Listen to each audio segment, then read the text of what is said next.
Good morning. I'm Julia. I didn't get to stop in yesterday, so it's my first day at the conference, but I'm really excited to hear the presentations. So the theme of this one is queered relationalities and queered grief. And I was just reading over the abstracts, and the theme makes a lot of sense for this one. And there are 3 presenters in this session. So should we just go in the order that they are in the, okay. So the first presenter is Miss Carlo.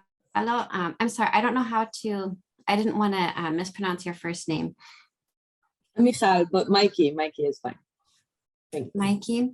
And I'll give a little introduction for each person. Mikey Carlo is a PhD student in the Department of English, focusing on 20th century women's writing, queer theory, critical and comparative race and ethnicity, Jewish studies, poetics, and archives. She is particularly interested in the body, the human sensorium, and queer eroticism. And your paper is titled Jewish Women's Queer Political Poetics. So I will have a little timer here on my desk actually, and we'll message all of the presenters when there's 2 minutes left. And then we'll do the Q&A after all of the presentations, right? Is that what was done yesterday? Awesome. So Mikey, take it away. Thanks, Julia. I'm putting in the chat a link to sort of an accessible version of this paper for whoever wants to read along. I know it can be sometimes hard, at least for me, to follow along with papers. And I'm also, can I share? Let's see if this works.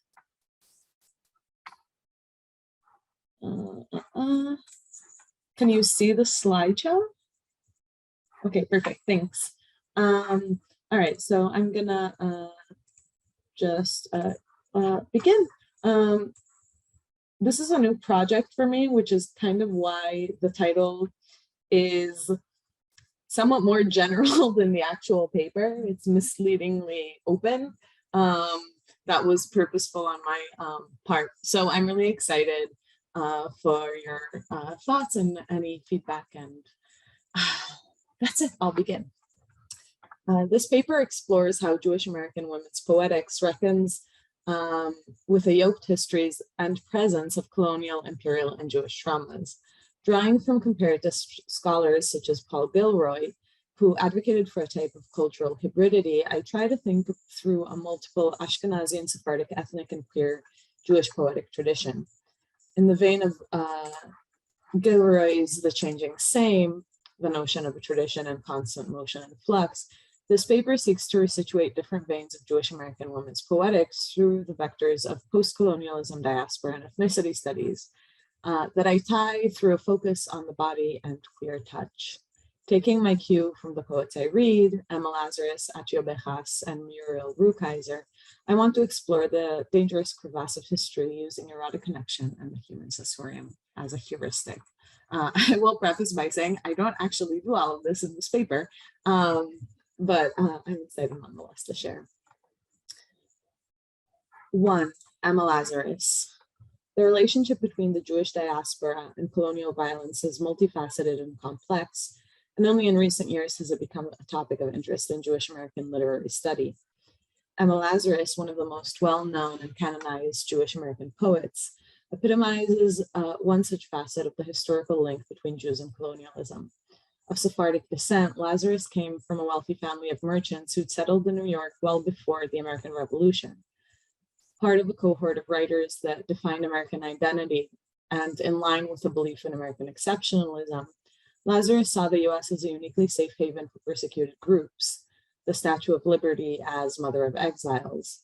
In her most famous poem, The New Colossus, which you can see here as kind of memorialized or immortalized on the Statue of Liberty. Lazarus animates the Statue of Liberty, giving her a voice to cry out, "Give me your tired, your poor, your huddled masses, yearning to breathe free, the wretched refuse of your teeming shore. Send these, the homeless, tempest-tossed to me. I lift my lamp beside the golden door. Though this romantic view of the US as a harbor for the poor, wretched, and homeless was at least partially instigated by the en masse immigration of Russian Jews following the 1880s pogroms, her own Sephardic roots likewise shaped it. In her poem 1492, she yokes the moment of first contact in the Americas to the Jewish expulsion from Spain and Portugal during the Spanish Inquisition, the period that led to the exile, forced conversion, or death of the immense and prosperous Iberian Jewish population. In that two-faced year, the exiled found a homeland in what Lazarus calls a virgin land, a description metonymic of the great American tradition of indigenous erasure, to which those of any creed or race are welcome. Of course, this is a kind of unfulfilled ideal. Of the exiled Jews, she writes, hounded from sea to sea, from state to state, the West refused them and the East abhorred. No anchorage the known world could afford. Close locked was every port, barred every gate. Then smiling, thou unveiledst, O two-faced year, a virgin world where doors of sunset part, saying, ho, all who weary, enter here. Lazarus's portrayal of the US aligned with a particular and common whitewashed vision, and her commitment to this ideal performs a type of assimilationism that would have, to an extent, granted her the contingent whiteness, which has become the defining racial caste of US Jewry. While the US functions as the de facto safe haven for diasporic Jews in Lazarus's poetry, she also invokes a proto-Zionist Israel as both a historical and future dreamscape in several of her poems. The focus on a return to Zion emblematizes what I see as a central problematic with the concept of diaspora. It hinges on the idea of an inherent but broken national belonging, which may one day be recovered. That is, Zionism is always implicit in the concept of Jewish diaspora. Ronen Omer Sherman sees Lazarus as the harbinger of the modern American ethnic Jew, and perhaps in some ways American ethnic writing as a corpus, when possessed simultaneously of an insider and an outsider sensibility. He argues that, quote, for Lazarus, Jewish ethnicity, if it was to have any tangible substance, would necessarily be linked to a concrete discourse of origins and homelands, a reading which emphasizes the ways in which Lazarus, like other Jews, used and reified a vision of the US as the promised land in an assimilationist move that shored up ethnicity in a way that paradoxically obscured ethnic difference. Within this discourse, the land of Zion and colonial North America become entangled, representative of the same exclusionary national ethic. However, Lazarus's corpus is more complex still. The representation of physical bodies in her poems implicitly destabilizes, or at least makes unclear, both this assimilationist whiteness and the power structures on which it rests. Gendered and feminist readings of Lazarus's poems abound, signaling her manipulation of Hellenic and Hebraic patriarchal mythologies in service of a poetics of feminine strength, such as what we see in with the Statue of Liberty in the New Colossus. While her sexuality, like much else about her, has been hotly debated by critics, several scholars have pointed out the queer through lines that appear in her poetry, readings bulwarked by the 2016 publication of several homoerotic Lazarus poems that had been lost until then in the annals of history. Interestingly, the lovers addressed in these poems are characterized by an adamant whiteness. In Dolores, the speaker refers to her lover as, quote, her bride of snow, whose soft cheek blooms with a ripple of rose, upon the speaker's whispering of her name, Dolores. Likewise, Carmela, whose Mexican homeland is both eroticized and mysticized, has, quote, emerald eyes, warm gold hair, and pure flesh with a sheen of pearls. These characterizations are in stark contrast to the dark brows and, quote, oriental faces of the suffering Jews, the suffering Jews who people Lazarus's poems, the visage of a man, quote, the world has named an ugly worm. Strange faces theirs, the speaker of In Exile describes the Jewish immigrants who settled in Texas, where through the Orient sun gleams from the eyes and glows athwart the skin, or the man whose, quote, face was blackened by sun and rugged from tempest. There seems to exist then a tension here between the desire for another and the community affiliation Lazarus constructs that to an extent is shaped by notions of race and ethnicity in their tangible form, visual markers that can be read and interpreted. What exactly to make of this, I don't yet know. Now, I was gonna read two sections or two sort of little fragments from poems by Muriel Rukeyser, who was important and prolific 20th century American Jewish poet, writer, and activist with Ashkenazi descent. However, I don't think I'm gonna have time to read all of this, so I'm just gonna read the short little snippet. Both of them deal with this idea of touch, and feel free to read it in your spare time and ask any questions about it later.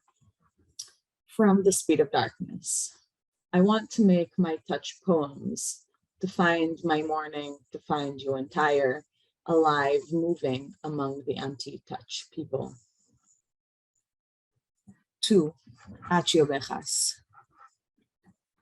The opening poem of Achio Bejas's 2021 poetry collection, Boomerang Boomerang, titled Boomerang After Aimé Césaire, presents an ungendered solitary speaker whose relentless invocation for revolution allows them to, quote, accept fate today and cast it out tomorrow.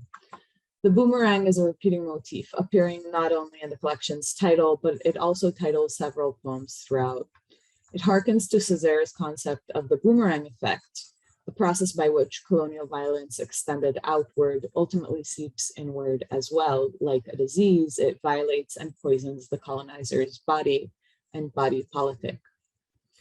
The poem stipples the thematic backdrop of those that follow, a recurring play on turns and returns, and attempt to navigate the topographic plexus of the many presents of colonial history. For Ovejas, this history is inextricably tied to questions of Jewishness. In fact, Ovejas dubbed Boomerang her most Jewish collection of poems. Alongside the explicit and immediate post-colonial critique offered by the collection, it deals too with questions of Cuban belonging, Jewish heritage, contemporary US culture, and multilingualism and translation. Made up of poems in English on one side and they're translated near in Spanish on the other, the poems as a collection insist on multiplicity and non-fixity. Relatedly, Ovejas explains that she made the text, quote, as gender-free as reasonably possible, an incredible feat, especially in Spanish, which Ovejas describes as, quote, a language that exists on the binary. Ovejas, a poet, translator, and activist, was born in Cuba, leaving for the US in 1962, quote, as a 6-year-old during the early years of the revolution, on a boat with 43 other people. She describes her relationship to her homeland as vexed. Cuba became a powerful abstract. It was both a terrible place and a place where everything had once been near idyll. It became a kind of Shangri-La, the depository of both dreams and fears. As an adult, she began exploring her family history to discover that she was descended from those exiled Spanish Jews, her family retaining some of the distorted and hidden traditions that characterize many crypto-Jews who were forced to convert to Catholicism during the Inquisition. This process of discovery and return to Jewishness is fictionalized in her 2001 novel, The Days of Ah. Mikey, that's probably where we need to wrap up for now to go on to the other presentations. Is there one last idea that you want to leave us with? Sure, I'll just end then with this quote. One of the poems in the collection, Kone Dre, takes its title from the recitation that opens the Yom Kippur prayers. A plural speaker states, with the consent of no one, we pray among the dykes, the miscreants, the homeless, the enraged, the deported, the refugees, the exiled, and the stateless. And it goes on. The poem ends with a question and an affirmation. Who told us shame is shame? Eat, eat of the fruit, sisters. So I'll just end on that biblical reference to Eve with that open-ended question. And sorry for going over. I had a timer here, but I must have started it late.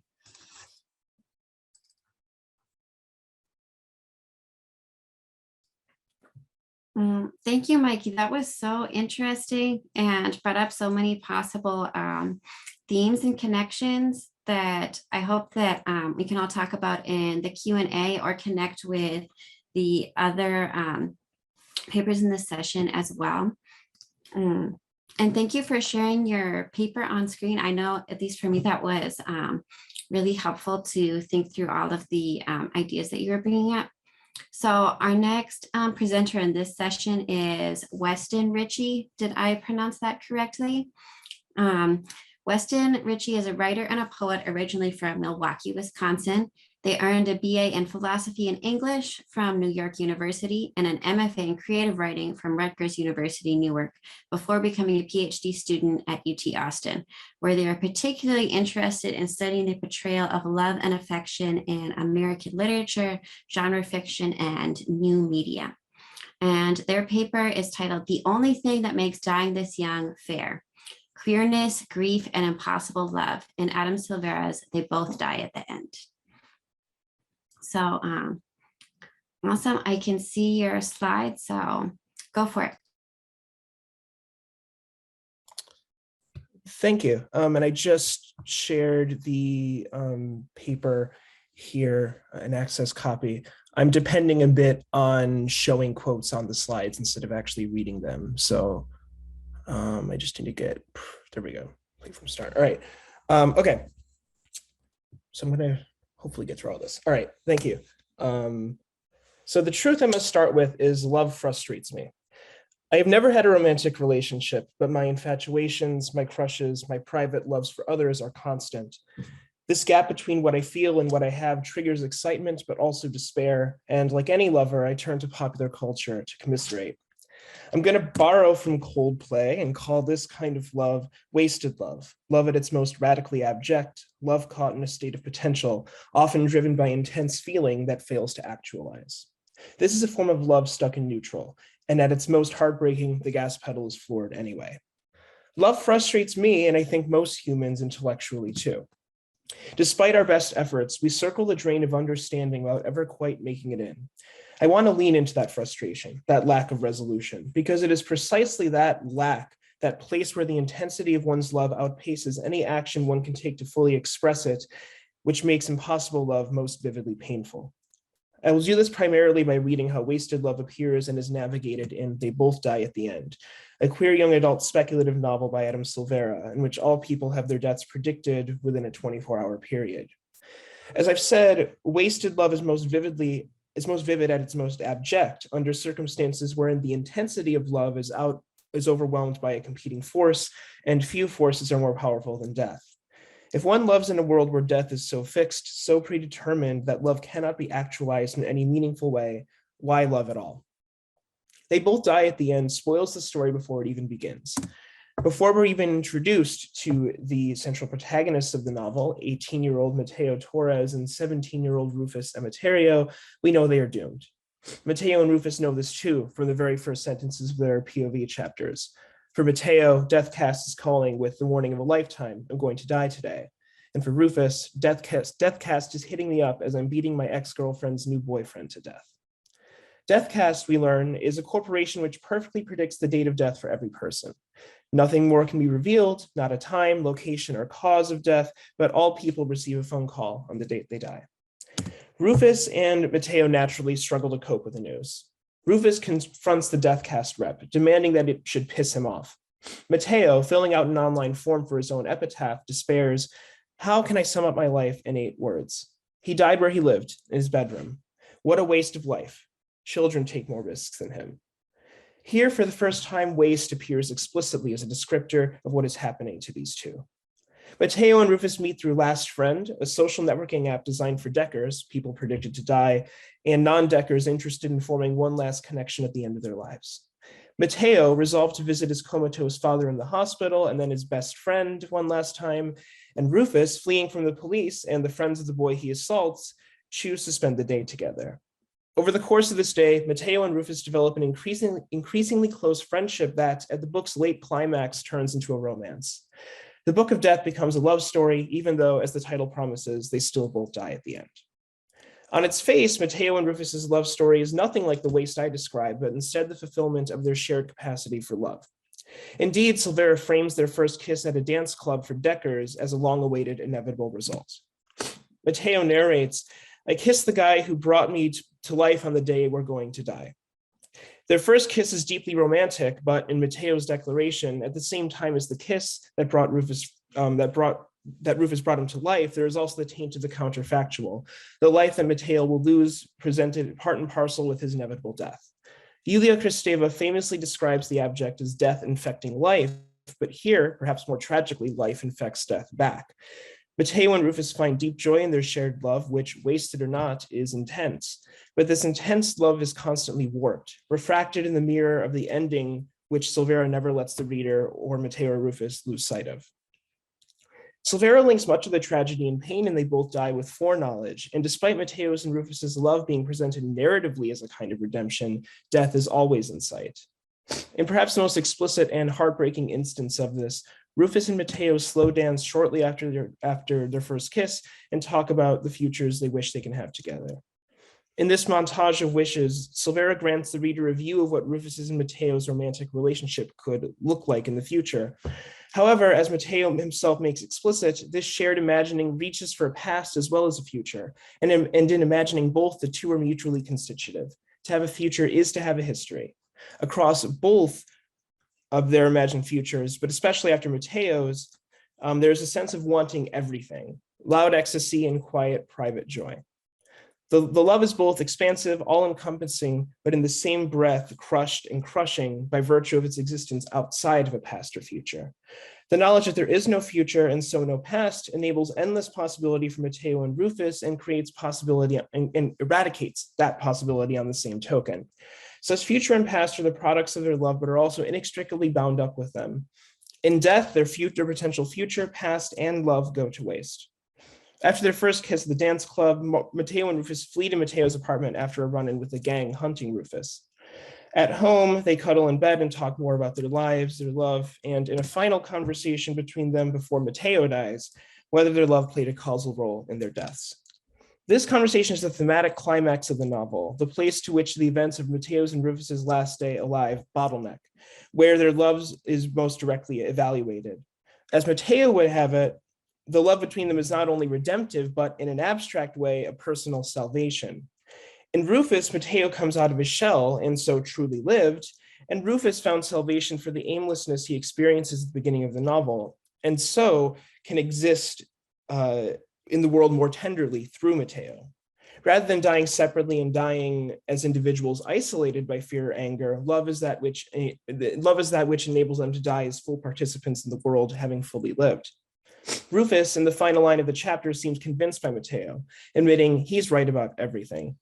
Soon after, however, Silvera presents both characters' deaths in startlingly sudden, straightforward prose, with little narrative embellishment or meaning-making. In such a move, moreover, Silvera links acts of love on each boy's part as literally connected to death. So let's get it over with. Mateo dies first, waking up next to Rufus and deciding to make tea for the two of them while Rufus is still asleep. However, as he starts his broken gas stove, it explodes, killing him. All Mateo can say, even when you know death is coming, the blaze of it all is still sudden. Silvera sharply disrupts his prior hope and optimism. Even prepared to face the end, Mateo tells us in his final thought that death overwhelms. Rufus's death has even less adornment. Rufus walks to Althea Park, a place where he brought Mateo, a place in which he grew up, to wait out the rest of the night. At the same time, a secondary character is already speeding in a car toward the park to meet his own love, a Decker like Rufus. As he walks, Rufus watches a video he recorded of Mateo singing in his apartment in the final lines of the book. I see Althea Park in the distance, my place of great change. I return my attention to the video. His voice blasting in my ears, I cross the street without an arm to hold me back. Here, death arrives without comment, romantic indeed, but sterile on the sentence level. What unites both deaths, however, is that acts of love precipitate them by diverting attention. Mateo's attention, fixed on sharing tea with Rufus, loses sight of the stove. Rufus's attention, fixed on the memory of Mateo, loses sight of the car that kills him. The very love between Mateo and Rufus is that which leads to its own end by distracting them from the danger. My goal is not to be a killjoy about Silvera's love story. On the contrary, I find it painful because I identify with the love Mateo and Rufus share, with Mateo's resolute belief in it despite its impossibility, the impulse to love knowing its end. I now want to consider the upshot of this by turning to queerness. I suggested wasted love as a particularly queer character to it, that queerness and wasted love have a special relationship, even if not an exclusive one.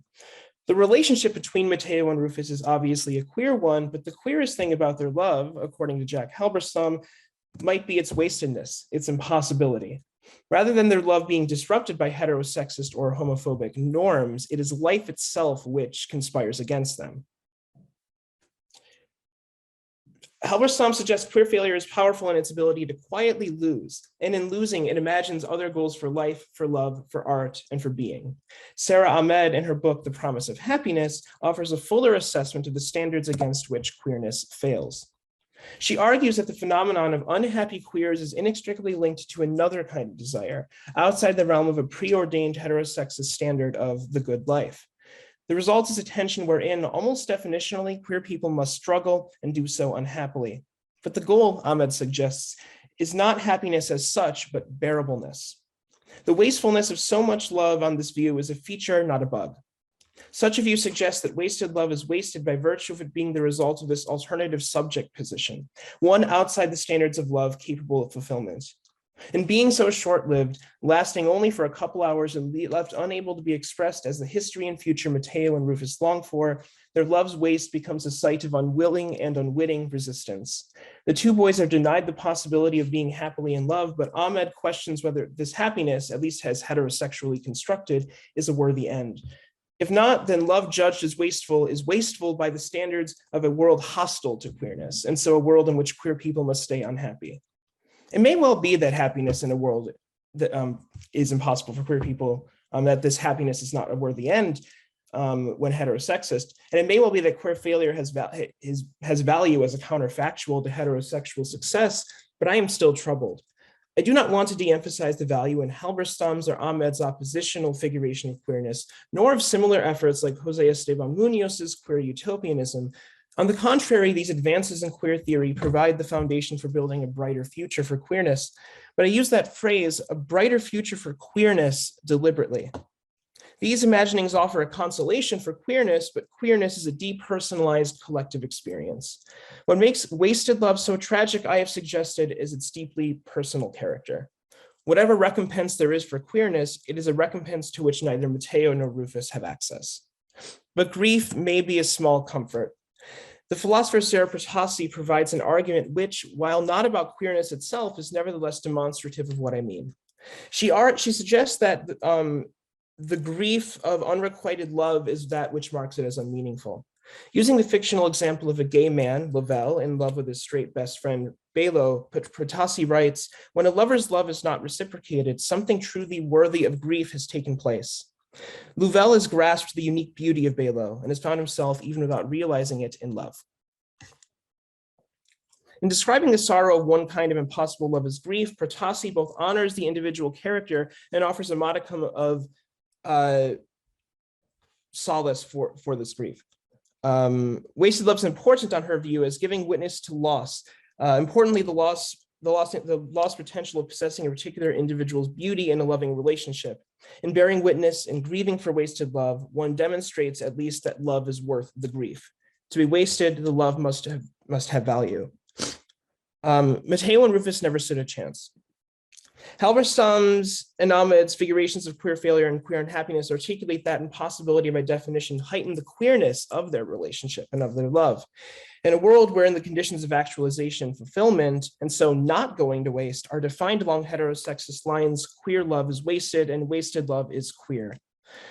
Mateo declares at the end of the book that there must be an afterlife, Ruth, because it's the only thing that makes dying this young fair. But if there is such an afterlife, Silvera keeps it from us. After Rufus crosses the street, there is nothing. End of life, end of novel. The only consolation in any of this comes in the form of grief. Halberstam writes that queer failure has its own logic, its own complexity, its own aesthetic, but ultimately also its own beauty. Beauty is something, but still my heart breaks reading They Both Die at the End. Even now in the fourth time around, is beauty, even when we can't have it, enough? Is beauty enough? And I have one short paragraph left, if I can just finish that. So when I set out to write this essay, I secretly sought to offer a remedy, even a theoretical one, to ameliorate the grief that comes in wasted love, to eliminate the pain of wasted love. My unrequited infatuations and crushes, I thought I could cope with them by turning to a fictional instance of it.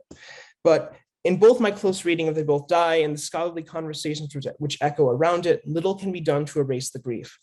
I offer this essay as one attempt at inching just a bit closer to the drain queer theorists, philosophers of love, critics, and all lovers in vain circle, understanding, even a little bit, our attachments to each other and the deep wounds when such attachments bear no fruit. Perhaps, as Halberstam suggests, what little solace there is lies in wasted love's singular aesthetic, the beauty that emerges from the grief of queer failure, from the pain of wasted love.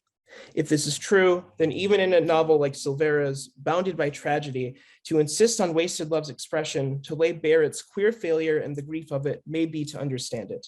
And understanding is an act of love. Thank you. Thank you, Weston. That was really powerful. I'm sorry, I misunderstood before the length of the presentations. So I didn't understand. We could have seen the last bit of, sorry, my cat is scratching at the table, of Mikey's presentation as well. So again, Mikey, if you want to add anything during the Q&A, then by all means, go for it. The last paper this session is from Ms. Hawker Thompson. How do you say your first name? Janika. Janika. Janika's paper is Diasporic Desires, Violence as the Catalyst of Movement. And Janika Hawker Thompson is a second-year PhD student in African and African diaspora studies. Her work focuses on Black Guyanese women's racial, gender, and sexual identity formation and how this formation is articulated through Black Guyanese women's literature.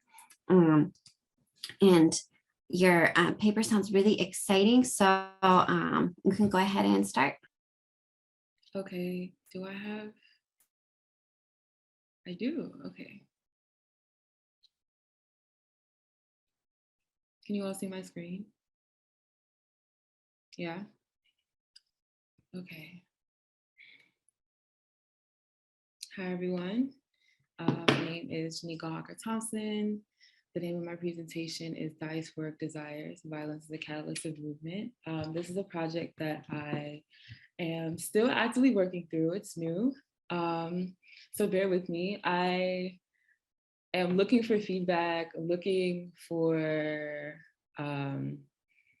whatever you all see and want to give, I'm open to it. Okay, so I'll just hop right into it.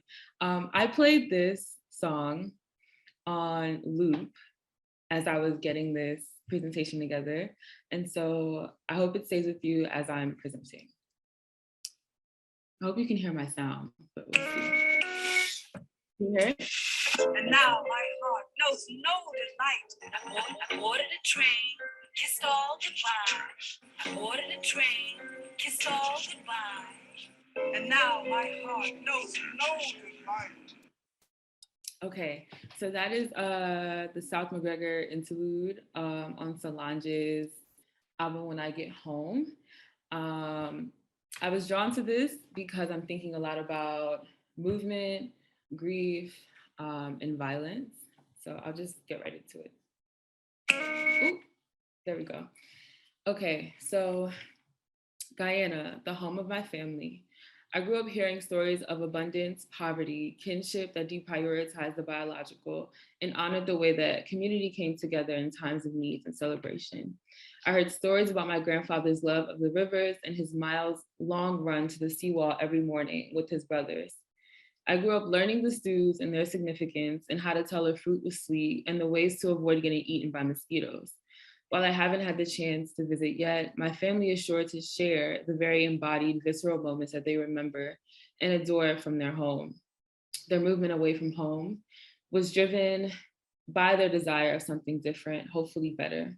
I start here to make clear the deep ancestral connection I have to this work. My understanding of embodiment, movement, and viscerality were shaped by these stories, and my imagination grew with the attempts to visualize what everything looked like. Guyana is the only English-speaking country in South America situated between Brazil, Venezuela, and Suriname that only recently became an independent state from Britain in 1966. The home of beautiful waterfalls, rivers, and waterways, Guyana is a small country filled with indigenous African, Caribbean, and Indian people and cultures that influence the way that race and gender are performed and how socialization occurs. A large portion of Guyana's land is made up of rivers and forests that have mainly gone untouched by corporate companies and government officials up until recently. The Guyanese government recently established a deal with ExxonMobil to sell the land and extract millions of gallons of oil from the country. Since this deal, the political and racial environment of the country has shifted drastically, making it an increasingly hostile and volatile social environment. Being that 40% of the immigrant population in New York, where I grew up, is from Guyana, looking at Guyana and the fluidity of movement in and out of the border sparks questions around placement, embodiment, diaspora, and violence. I take time to give a brief overview of Guyana's geographical makeup and political environment because of the inextricable tie between the geography and the formation of gender, sexuality, labor, and race. So Guyanese scholar Alyssa Trotz speaks on the humanization of Guyana's landscape in the European imaginary in order to exploit the landscape and the people. The extraction of natural resources and physical labor is predicated upon this humanization of the land specifically. So Alyssa Trotz states, a most obvious example is that what stands for Guyana, a carving of a slim habitable strip on the Atlantic lateral. It is fundamentally linked to the virtual obliteration and ongoing marginalization of the indigenous populations who inhabit the country's interior. Moreover, the massive human effort, which Walter Rodney describes so well, has also generated the contemporary period a number of competing originary claims between the Indo-Guyanese and the Afro-Guyanese, the descendants of indentured laborers and slaves who constitute the bulk of Guyana's population and the focus of the study. On the coast, it is the gendered relations through which the racialized identities of Guyanese women are given meaning and presented as naturalized categories and the silences they require, which form our main concern. Here we see Trotz disrupting the notions of fixed racial and gender category. This fixedness perpetuates racial and gendered violences and continue the exploitation of the land and its people. So that's where I start. That's how I arrive at this work. And this is what has got me thinking about movement, violence, kinship, pleasure, and things in a Black Guyanese context. So this presentation is a meditation on Black Guyanese women's diasporic movement. I'm basing my analysis on the literary interpretation of this movement and the way that embodied violence and physical movement are in dialogue. Thinking about the relationship between movement across borders and violence. And in this presentation, I'm speaking specifically about sexual violence because of the book that I'm focusing on, but considering the current political moment Guyana is experiencing, the violence of civil unrest and US involvement, and ExxonMobil specifically, their involvement with the political race bears heavily on this conversation as well. When considering that a large part of Guyanese born people are living outside of the country, whether that be in the United States, in New York, in New Jersey, in Florida, in Canada, in the UK, it is important to address the influence of violence on this movement. Further, I am interested in how this movement that is made necessary by violence, specifically embodied violence and the violation of land leads to formations of kinship between Black Guyanese women. So just some theoretical background. I also arrived at this work through Kaguro Macharya's Frottage, Frictions of Intimacy Across the Black Diaspora. I am interested and inspired by his work and his thinking around frictions, tensions, and intimacy that are present in the Black diaspora. Macharya's theory and methodological practice of frottage is greatly influenced by Audre Lorde's work. And if anybody knows me, you all know that I love Audre Lorde. So this is perfect. Is influenced heavy by Lorde's work and her diasporic, anti-university, anti-colonial approach to her writing, teaching, and organizing. Both Lorde and Macharya are Black queer writers who produce heavily or exclusively outside of the university. I find in conversations around Audre Lorde's work, folks really mention Lorde's diasporic organizing politic. Not only has her work traveled broadly while living, she made a point to make connections across cultural borders. And being of Caribbean descent, she's heavily influenced by Caribbean cultures, writes openly about her time in Germany, Russia, her political position on South Africa, and is clear to have a transnational conversation with Black feminists across the world. She speaks diligently and vigorously about the violence that is continuously enacted by the United States, and intentionally does not label herself a United States Black feminist. By being inspired by Audre Lorde's expansive geographic reach, Macharya has allowed, and us as well, to think about the erotic and embodiment as a diasporic project. So in Frottage, Macharya critiques Gilroy's suggestion to focus on music to reframe Black collectivity, stating that he finds himself still wondering about the quotidian practices of embodiment, quote, practices of crossing the street, crossing international borders, the collection of census and biometric data, the multiple ways that Black embodiment is sedimented in everyday life within and across nations. He goes on to say that Gilroy's theorization of diaspora risks privileging reproductive heteronormativity and continues to honor real and fictive hetero kinship. In my work, I'm specifically focusing on Macharya being, quote, stuck on the banal fact of embodiment. The everydayness of it, the way the body experiences it all, shapes and informs experiences and one's understandings of their own subjectivity. This, quote, banal face of embodiment, like Macharya states, cannot be, quote, remixed the way music can, and the liminal space where music loses its easily locatable origin does not function the same way when we think about Black people and Black embodiment. Macharya's theorization of diaspora feeds into his broader argument about the body, pleasure, friction, and intimacy. While the context he reads is quite different from the text that I'm engaging, the honoring of intimacy, friction and movement helps me think about the harm, the uncomfortability, and the friction that embodied violence cause and makes necessary the diasporic movement in the literary text that I'm engaging. So the text that I'm engaging in this work is Carmen Subryan's Blackwater Women. Carmen Subryan is an Afro-Guyanese scholar, teacher, writer, and poet. She has written several books about her Guyanese heritage.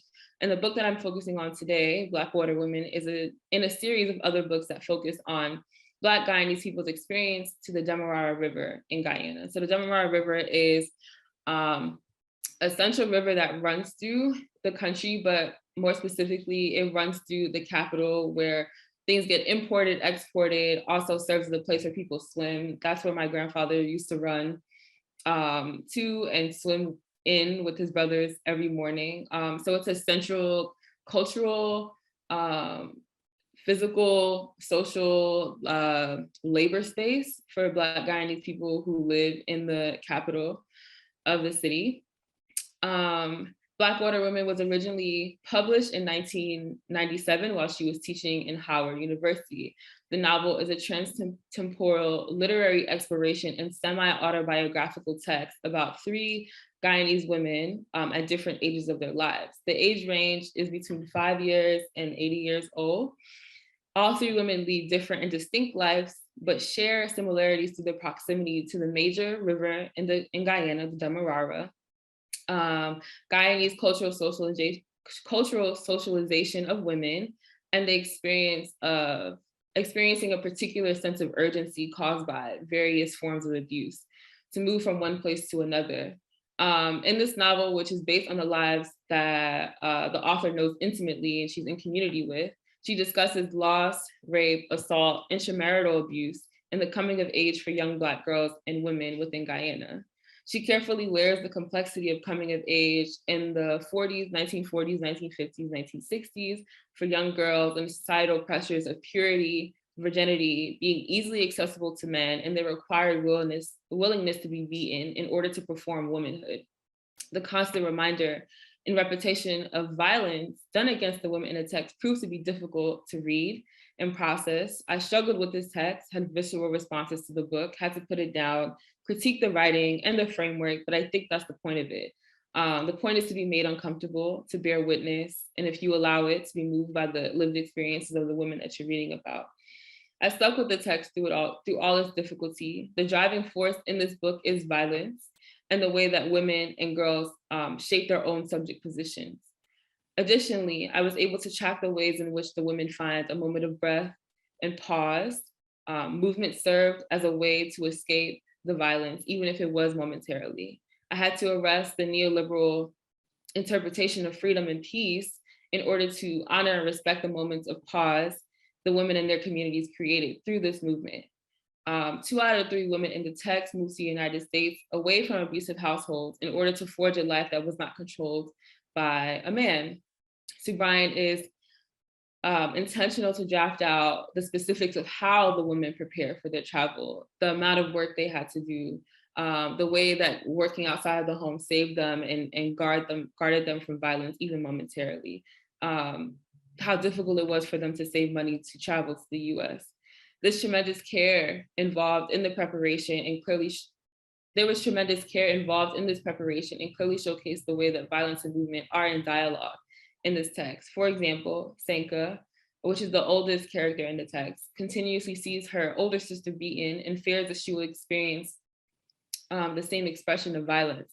Once she receives threats from her sister's abuser, Sanka is forced to leave the home she was raised in and finds a way to escape to the United States. This movement does not come without grief and fear, but is made necessary to evade the inevitability of violence if she does stay home. Through the stories of the 3 women, these stories seem to collapse and fold into each other. There are multiple times in the book where I felt like I read the line before. I'm like, I've read this passage before. This is not new, but it is because it's the different lives of these 3 women that are collapsing. So I want to wrap up with this quote. It's the very last 2 paragraphs of Blackwater Women. And I'll read this. The day before returning to America, I stood beside the sparkling brown waters of the Demerara River and gazed across the place where I had lived as a child. A tiny cove was still visible, and for one fleeting moment, I saw the boat and the canoe that were once moored on the small beach, which peeped out tentatively when the tide receded. I remembered the numerous trees I had climbed in search of fruit. I tasted again the kukri and the kookaroo, which grew wild in the forest. I've seen too many years since I was a child of nature, skipping the outdoors, hating the indoors where people lurked, spoiled and inhumane. For me, humanity was absorbing the forest, digging the soil, paddling the river, fishing from its banks, and I had escaped inhumanity. The house was gone now. All that remained was nature, wild and untamed, the way it is supposed to be. I gazed as I hummed some of the words from My Native Land, a national song I had sung numerous times, where I in childhood used to play and where the old folks rest, must be to me where I'll be, the dearest and the best. I did not cross the river to take a closer look, but in my deep soul, I knew that someday I would return forever. I had drunk the sparkling waters of the Demerara River. So I want to end on that to make clear that this presentation is a meditation on movement. It's something that I'm still working through. Starting with Solange's interview, I boarded the train, kissed all goodbye to, sorry, to her saying that deep in my soul, I knew that someday I would return forever. And just the feelings of grief, the impossibility of finality, the embodiment, and the movement throughout diaspora for Black Guyanese women, specifically showcases the dialogue between gendered and embodied violence, desire, and movement. While this movement is not done without experiencing some sense of loss or grief, the possibility or desire for pleasure and healing are present. Thank you. That is all.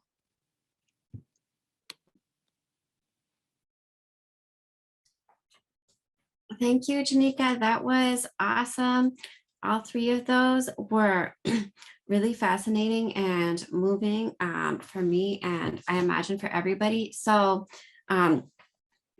to give everyone the opportunity to share any questions or connections they made, or especially if any of the presenters want to speak to something that they wanted to emphasize or connect to another presentation, you can write it in the Q&A, and then I will read out some of the questions so that hopefully we can get through a few of them. So take a minute and put any questions you have for presenters, or presenters, if you have questions or connections you want to make to one of the other presenters, and I will read them out in just a second.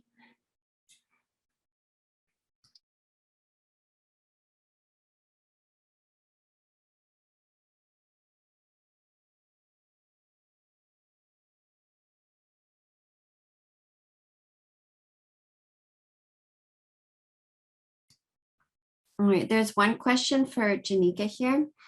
Your meditations on family and memory were really beautiful. Thank you for sharing that.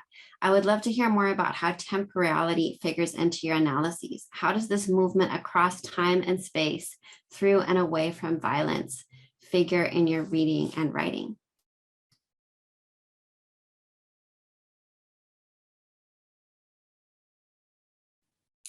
Thank you for that question, Shukri. This is something that I'm still like actively working through, but I'll start here. Just thinking about like the fluidity and like the layeredness of time has always been something that has stuck with me. So there's that. And I think that comes from, and it's like directly inspired by, again, like my family telling stories about their experiences in Guyana, and like me at my young age attempting to imagine like what it looked like, how, you know, the weather, the temperature, what it must feel like to get bitten by mosquitoes for them. And so I think, I don't know, this is, again, it's something that I'm still working on, but yeah, that's all I have. I have to be honest. It's something that I'm still actively working through and writing through and trying to make sense of. So yeah.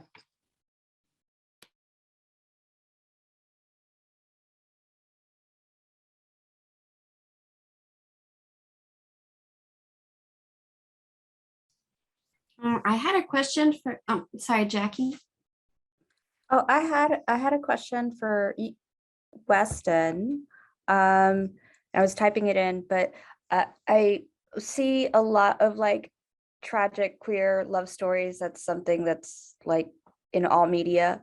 Are there examples of positive possibilities of love that you've encountered in your work? To name an easy one, like the first one I think of is Netflix Schitt's Creek. You know, there's like nobody, they do get a happily ever after. So have you come across any of that? Thank you.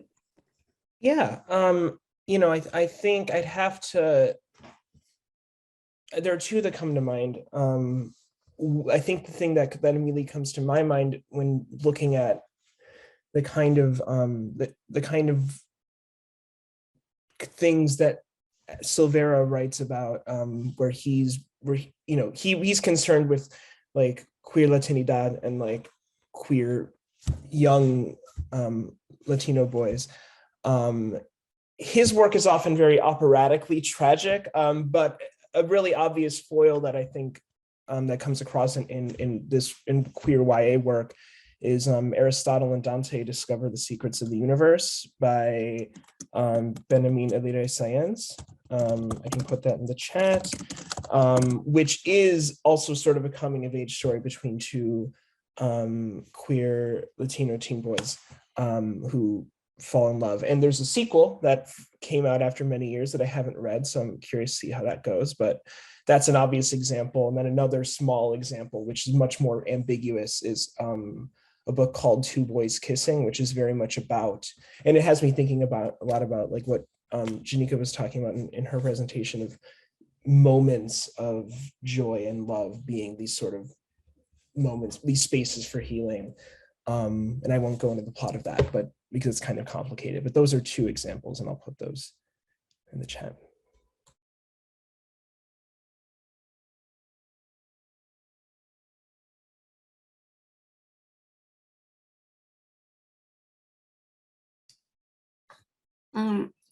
Weston, I noticed that you brought up this question, is beauty enough? And I think it would be really interesting to see that explored through Aristotle and Dante, which I read. I just adore those two books, but I thought that was a really interesting question for both Mikey and Janika as well, because you both mentioned this. You both talked in very different contexts about writers who are writing about seeking this escape from oppression and this longing for a place where they can be safe and, you know, have connection with others around them. And Janika, you especially talked about these moments of beauty that came up in the novel that you were writing about, and these momentary escapes from violence. And Mikey, I saw you talking about that too with these Jewish women poets and how they tried to create a sense of belonging. I was curious what either of you thought about that question. Are these moments of beauty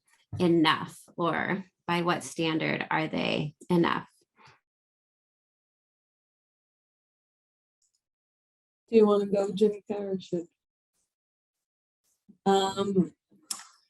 So part of the presentation, this presentation actually of mine doesn't touch on beauty, even though I do deal often with aesthetics and beauty, kind of capital B, and the meanings of that in a queer context. But one thing I didn't manage to get to with Ovejas is the way that she kind of replaces this diasporic search for land with the body itself. So the body becomes the grounding force. And the use of the body becomes in itself a type of aesthetic that is very affectively charged, erotic, even when it's not explicit, and sensory. And I think in that sense, it plays a really big role in, and again, this is a lot of it is visual description or description of like contact, of haptic touch, right? And I think in a way, this is like, in a way tangential to beauty, but also the crux of beauty for Ovejas.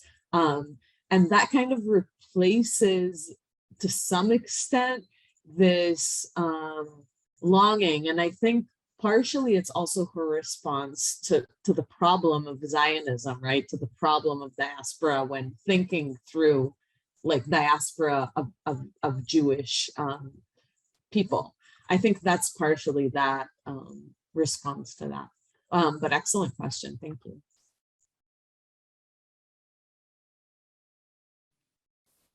So I'm going to answer specifically of like, are these moments enough? I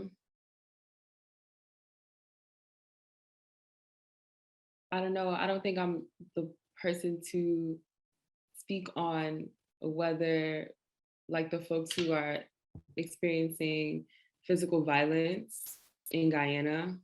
Because while this book I'm working on is it's a novel, it's actually an autobiographical text about 3 women's lives.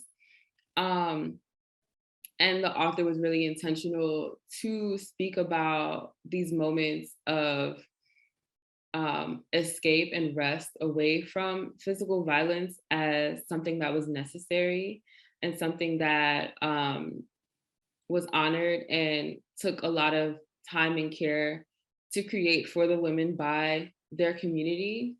And so I don't know if it's a question of, is it enough, or more so a question of what is required to get through, and like what's required for survival for the women, and a different life for their children. I didn't get to say this in the presentation, but a part of the book, one of the women don't ever get to leave the country because she has these really compounding and layered experiences of abuse by multiple people in her life. And she, towards the end of it, she ends up having to be institutionalized because she can't cope with the abuse and the violence that she's experiencing. And so I guess objectively speaking, no, nothing is ever enough, right? If we want to go there. But people, I don't know, people are trying their best in trying to cope, and their communities are doing what they can. And I think the author does a really good job at capturing like how kinship that doesn't prioritize the biological is fundamental and necessary for survival. So.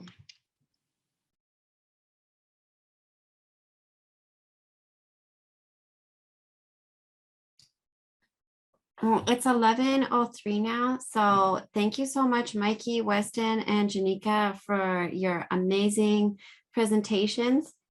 Which we can all keep thinking through these really powerful questions for the next few minutes. But the session is over for now until 11:30. Thank you so much, everyone.